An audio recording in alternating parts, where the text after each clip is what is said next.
Donc bonjour, aujourd'hui un petit tutoriel pour expliquer comment faire un devoir online sur Classroom en temps limité et comment limiter au maximum la triche.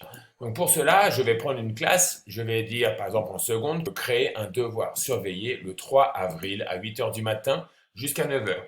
Donc je vais donner le titre, devoir surveillé à mes élèves, je vais mettre les informations, le DS sera publié le 3 avril à 8 heures du matin et devra être rendu au plus tard à 9 heures.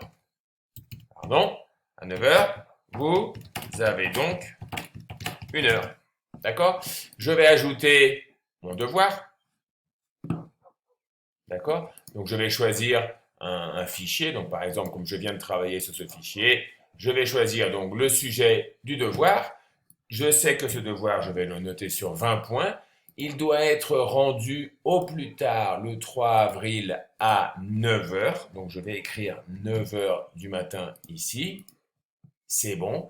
Et je peux rajouter une grille d'évaluation. Donc normalement, d'habitude, là, on écrit publier le devoir. Mais cette fois-ci, je vais écrire programmer le devoir et je vais le programmer le 3 avril à 8 heures. En faisant cela, on va voir que mon devoir, il va apparaître en gris. Les élèves pourront savoir qu'il est publié à 8 heures, mais ils n'auront pas accès au sujet et ils ne pourront donc travailler qu'à partir de 8 heures du matin le 3 avril et ils devront rendre le 9 à 9 heures du matin. Maintenant, comment vérifier une fois qu'ils ont rendu? Les élèves ont souvent la possibilité d'annuler la remise et de corriger ce qu'ils ont rendu tant que le professeur n'a pas corrigé. Donc là, il y a deux options. Soit je corrige en direct, mais des fois c'est un peu compliqué. Soit je peux regarder sur les élèves. Donc quand je vais par exemple à un travail que j'ai déjà corrigé, voici les travaux des élèves. Je peux, quand je clique par exemple sur Jacobo Barrera, ici je peux afficher l'historique. Donc quand j'affiche l'historique, je vois que Jacobo, la dernière fois qu'il est intervenu sur son devoir, c'était le 20 mars à 17h43. Les autres interventions qui sont là, ce sont les corrections du professeur.